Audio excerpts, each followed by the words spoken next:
Good evening and thanks for joining us for tonight's edition of Newswatch Nightcap. I'm Jada Huddlestun. Topping stories at this hour. The Neoga Agriculture and the Future Farmers of America programs were cut 2 years ago due to budget cuts. This year, the district decided to bring back the program, and the students and the chapter's advisor are excited for the program to grow and recruit more students. With a program that's generally known to attract more males, Neoga student Blair Banning says she wanted to join to help break the stereotype. So I heard they had ag construction. It's kind of a cliche, girls can't do construction and stuff, but I've grown up doing it my whole life. So I wanted to learn more to help my dad out. Banning says agriculture classes have helped her and other students gain skills that benefit them in future careers.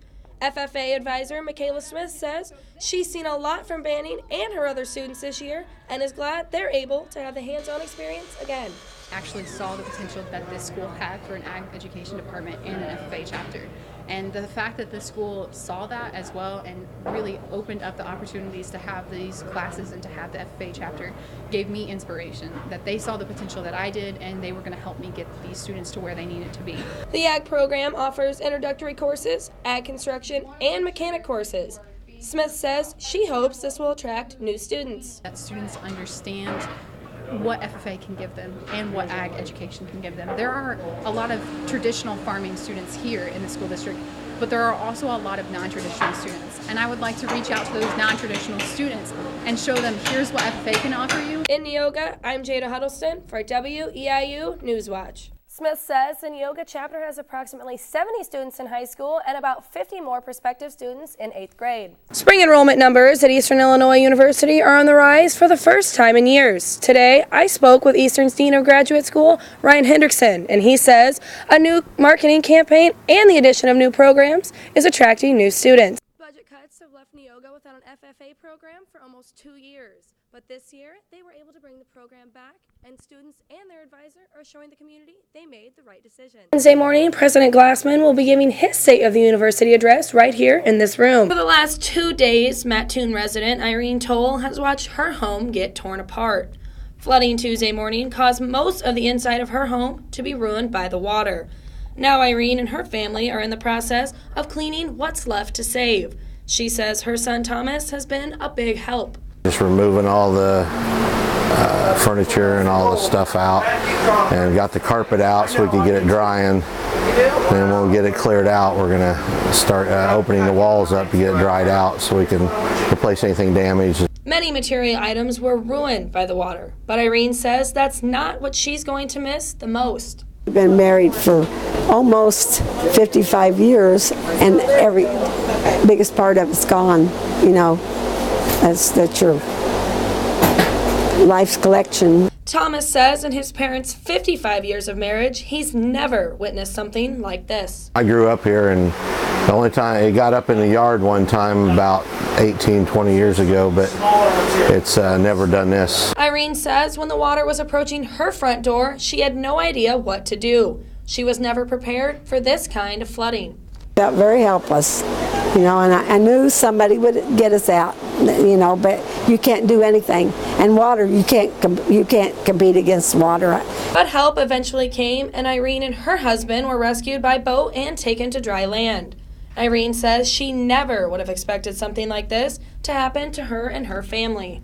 You see things like this on TV far away, and you know it's happening.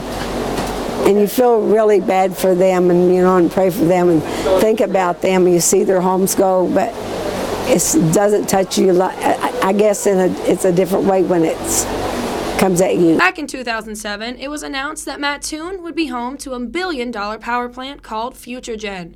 That project never materialized, but now a new project is in the works for this ground at Illinois Route 121 and Dole Road. It's a small-scale clean coal power plant, one that Coals Together President Angela Griffin says is much different than FutureGen. This is a technology that's been proven, it's been commercialized, and it works. And so it allows this nation and really the world to be able to use coal cleanly. Griffin says not only is the project good for the environment, it benefits for the community. Mattoon City Administrator Kyle Gill says he's looking forward to what the plant could bring to the area. Several hundred construction jobs, to start off with, And then, we'd be 40 to 60, I think they said, full-time, well-paid jobs for the community. The community was once behind the Future Gen project, and Gil says having a second chance at another project would mean a lot. It would just show that our community, we all got behind it, we supported it, and it would just show that all our hard work did pay off. A place that was declared the best in the nation to build this kind of a project and capture and store CO2. That was a more than 3-year-long investigation that was done.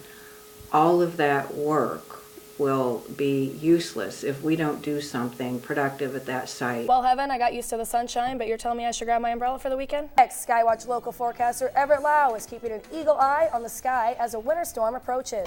The juvenile accused in the Mattoon High School shooting returns to court where a psychiatrist addresses his mental health. New federal guidelines recommend doctors start offering skin cancer prevention as early as 6 months old. That's a drastic change from a previous recommendation. Nationally, hundreds of thousands of customers in the Northeast are still in the dark. The second major storm of the week brought heavy snow and winds, knocking down trees and power lines. The Reverend Billy Graham is honored at a funeral service in Charlotte, North Carolina. It's like deja vu all over again. The U.S. government shut down early this morning for the second time in as many months. If you planned on voting early today in Cumberland County, your plans most likely changed. Today, I found out why primary voting has been pushed back in some counties around the state.